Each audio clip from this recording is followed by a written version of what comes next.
Hola, ici Ellie de La Voix qui crie dans le désert, le podcast du groupe de méditation Inuani. On se retrouve pour un épisode important où je vais reprendre un article que Rodolfo il a écrit sur la sorcellerie et où il y a eu beaucoup de réactions.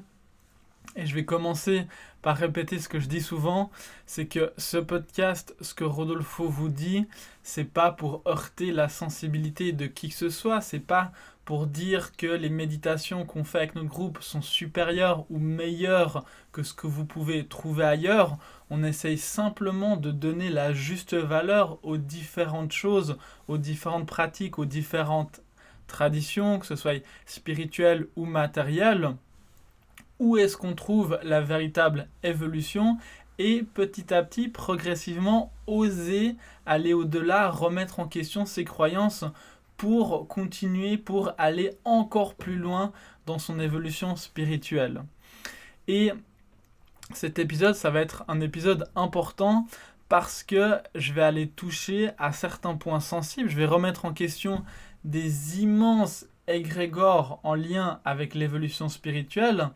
Et à vous, ce sera de faire vos réflexions. Est-ce que Rodolfo et moi, on est simplement des fous? Ou alors, est-ce qu'il y a quelque chose à prendre dans ce qu'on dit?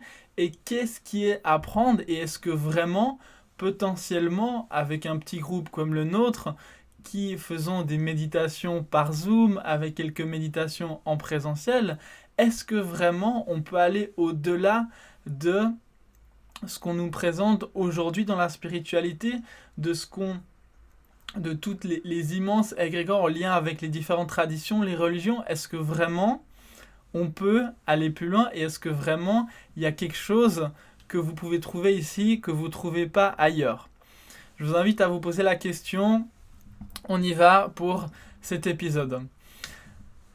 La sorcellerie, c'est une croyance, c'est en lien avec beaucoup de croyances païennes qui sont millénaires et qui prennent différentes formes selon les cultures. Et justement, parce que ces croyances, elles sont millénaires, ça fait partie des traditions, c'est très ancré et c'est difficile de remettre en question ces choses-là. Pourtant, on est au 21e siècle, les personnes comme vous et comme moi qui s'incarnent maintenant, on a une évolution qui est différente du passé, on a un programme qui est différent et maintenant on a la possibilité d'aller plus loin que tout ça. Mais comment remettre en question progressivement ces différentes croyances et traditions? C'est quelque chose qui prend du temps, qui se fait avec ce qu'on vit à l'intérieur, qui nous confirme ou nous infirme ce que je vais vous partager.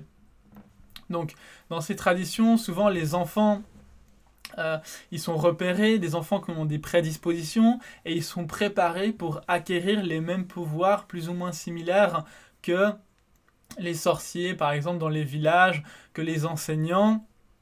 Et ça se perpétue de génération en génération, différents pouvoirs comme communiquer avec des entités spirituelles, qui donnent des conseils, qui donnent des réponses, comment utiliser telles herbes pour soigner.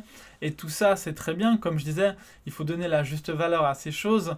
Certainement que la plupart des herbes médicinales qu'on trouve, par exemple, dans certaines traditions, euh, dans l'Amazonie, c'est l'exemple qui me vient, c'est des plantes qui ont été euh, certains chamans ont eu des réponses, certaines entités les ont indiquées sur quelle plante utiliser pour guérir ou pour à utiliser dans telle ou dans telle situation. Donc toute cette magie ancestrale, c'est important, ça permet de découvrir plein de choses et comme je disais, il faut lui donner la juste valeur et elle fait partie de la boîte de Pandore du subconscient. Et au travers de cette magie élémentaire, il y a quelques rayons avec les traditions, quelques rayons de toute cette magie, de tout ce potentiel qu'on a qui font surface à la conscience humaine avec ces différentes entités qui peuvent nous aider, qui peuvent donner des conseils et où il y a beaucoup aujourd'hui de mauvaise compréhension, peut-être de spéculation, simplement parce que notre éducation, elle n'est pas... On a peu d'éducation sur la spiritualité parce que c'est un domaine qui est, malgré qu'il est très développé, il a été distordu à cause de toutes les religions, il est aussi mis de côté par la science, alors qu'il y a toute une éducation à faire. C'est aussi pour ça que je fais ces podcasts, pour progressivement commencer à avoir une éducation et pour pouvoir comprendre qu'est-ce qui se passe, avoir un contexte de nos différentes expériences qu'on vit au travers de la méditation ou alors au travers d'autres pratiques qu'on fait à d'autres moments dans notre parcours spirituel. Donc, cette magie élémentaire qui sort à la surface avec dans certaines traditions, avec des sorciers et des chamans, il y a aussi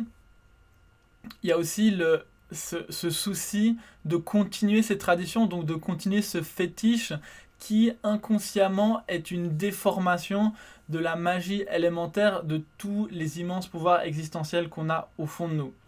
Je vais répéter ce que j'ai dit. Donc, dans notre subconscient, on a cette boîte de Pandore et il y a des rayons de la magie existentielle, spirituelle qui peut ressortir, mais elle est déformée par les fétiches, par les croyances, par les traditions qu'il y a depuis la nuit des temps sur la Terre avec les différentes civilisations qu'il y a eu.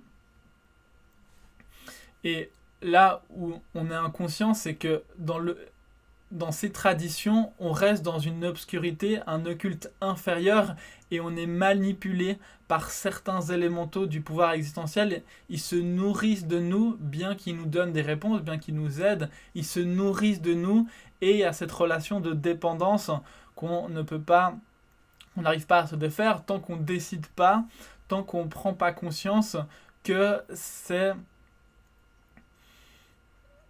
à double tranchant et que c'est quelque chose qui ne va pas pouvoir nous aider plus qu'à un certain point pour notre évolution spirituelle. Comme je disais, au XXIe siècle, on a évolué matériellement énormément, on a aussi une évolution spirituelle de millions de vies, de réincarnation, mais on reste malgré tout coincé dans ces croyances, dans ces fétiches, dans toutes les superstitions qui sont malheureusement acceptées comme des vérités. On répète les enseignements de grands sages sans vraiment les comprendre. On croit parce qu'on aime bien croire, on croit simplement pour croire, alors que ça nous fait rester dans un cercle vicieux de croyances qui ne nous font pas évoluer, ou alors on reste dans un bien-être psychophysique, dans une harmonie, alors que l'harmonie, le bien-être psychophysique, c'est des éléments de notre univers intérieur qu'on peut commencer à maîtriser, mais ce n'est pas en faisant certaines pratiques qu'on va comprendre comment avoir un bien-être ou quelque chose, une évolution spirituelle qui va faire qu'on va trouver une stabilité permanente dans ces états. Le chemin pour trouver le vrai miracle intérieur, les vrais pouvoirs, pour se transformer, pour reprendre son évolution spirituelle, c'est le chemin à l'intérieur. C'est pour ça qu'on préconise une méditation, une assise silencieuse pour aller voir ce qui se passe à l'intérieur de nous et pouvoir avoir progressivement des préoccupations toujours plus spirituelles, se poser des questions plus spirituelles qui va faire que on va avoir des expériences qui vont nous donner les réponses progressivement. Donc bien sûr, ça demande de la discipline, ça demande de la fidélité envers soi-même, envers son envie d'évoluer, pas envers le groupe, pas envers Rodolfo, envers personne, si ce n'est envers vous-même. Et bien sûr, c'est pas simplement méditer, mais c'est réfléchir à tout ça, faire des réflexions, observer, utiliser son discernement. Il n'y a pas besoin d'avoir un QI génial ou immense pour pouvoir évoluer, simplement de pouvoir faire quelques réflexions basiques et d'avoir une foi qui est raisonnée, c'est-à-dire en lien avec des expériences qu'on a vécues, pas croire pour croire passivement parce que ça nous fait plaisir ou que ça nous donne un certain statut, mais bien croire parce qu'on a vécu des expériences. Se débarrasser de tous les parasites de l'obscurité séculaire, de toutes les croyances, de toutes les traditions qui ne nous servent pas, où il y a des millions de parasites qui sont accrochés à nous en lien avec ces croyances, en lien avec ces fréquences qui, pour l'instant, on est dedans et qu'on cherche progressivement à se défaire. Toutes les croyances qui sont obsolètes, qui sont antagonistes, qui sont archaïques, toutes les superstitions, toutes les idolâtries, les mythes, les dogmes, toutes les pratiques occultes de bas étage, tout ça, si on veut évoluer spirituellement, il faut progressivement les lâcher. Tout ce qui est rituel, tout ce qui est livre sacré, tous les schémas, tous les systèmes complexes, tout ce qui donne un certain sens dans nos vies, mais qui, bien sûr, fait partie de la spiritualité, mais à un certain niveau, qui n'est pas très élevé spirituellement, tout ça, il faut progressivement lâcher et remettre en question. Rodolfo, il partageait dans son article une réflexion en lien avec ça. C'est le fait que le Dalai Lama, il a consulté un oracle, un médium, pour se faire indiquer la fuite en Inde quand il y a eu l'invasion de la Chine, l'invasion du Tibet par la Chine. Et la question, c'est que si le Dalai Lama, il est l'incarnation du Bouddha, qu'est-ce que ça veut dire sur son niveau spirituel s'il a besoin d'aller voir un oracle pour avoir ce genre d'informations? Est-ce que vraiment quelqu'un qui a un maître spirituel, il a besoin d'aller voir un oracle? Voilà, c'est la question que vous devez vous poser. C'est je vous dis ça, je respecte toutes les croyances, toutes les traditions en lien avec le bouddhisme, mais je remets en question, je ne crois pas les choses pour les croire simplement, et je me pose la question, quel est le niveau spirituel du Dalai Lama s'il a besoin d'aller voir un oracle pour prendre certaines décisions? Est-ce qu'un maître spirituel, il a besoin d'aller voir quelqu'un pour le conseiller? Posez-vous la question. Qu'est-ce que vraiment ces personnes-là qui sont considérées comme des maîtres spirituels, des icônes, des avatars, qu'est-ce qu'ils vivent vraiment spirituellement? Il n'y a pas de doute qu'ils vivent des choses, mais à quel niveau est-ce qu'ils en sont? Et est-ce que vraiment, dans notre petit groupe, je vous repose la question, on peut trouver une évolution qui est au-delà de ces traditions-là? L'initiation d'un vrai Bouddha, d'une expérience qui va briser tous les schémas, toutes nos croyances, tous nos paramètres, nous libérer du grand mensonge dans lequel on est endormi. Tout ça, c'est quelque chose qui prend du temps, qui fait un peu peur, et il faut avoir un peu de courage parce qu'il va falloir affronter les différentes parties de nous-mêmes. Il y aura des sacrifices à faire, mais tout ça, c'est un jeu qui en vaut la chandelle, comme on dit, parce que on va comprendre que notre programme va s'ajuster, ou bien ce qu'on recherche va s'ajuster en fonction de nos expériences, en fonction de nos différentes fréquences. Et il y a un processus naturel là-dedans. Tout ça, c'est quelque chose qui se fait naturellement. Il y a besoin de forcer. Il n'y a pas besoin de forcer quoi que ce soit. Il n'y a pas besoin d'avoir la volonté d'abandonner tout ça. C'est des choses qui se font progressivement. Simplement, au départ, d'avoir une ouverture d'esprit et d'avoir confiance dans le processus, dans la divinité, qu'elle vous donne exactement ce que vous avez besoin par rapport à où vous en êtes maintenant.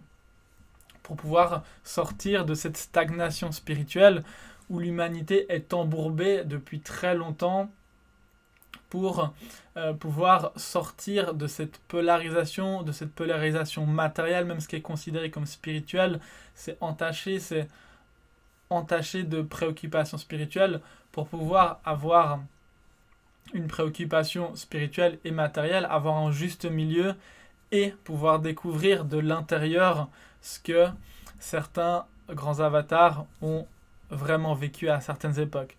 Je vous remercie beaucoup de m'avoir écouté. Je vous rappelle que si vous méditez régulièrement avec le groupe, on fonctionne avec des dons, des donations en conscience. Il y a un lien juste en dessous, vous pouvez cliquer et faire un don ponctuel ou alors faire un don récurrent, c'est vous qui choisissez. Je vous remercie du fond du cœur, et si vous m'écoutez et que vous méditez pas encore avec nous, que vous avez envie d'essayer, vous pouvez aussi cliquer juste en dessous et il y a un autre lien pour vous inscrire, pour venir essayer de faire une méditation avec le groupe. Je vous dis à bientôt pour un prochain podcast.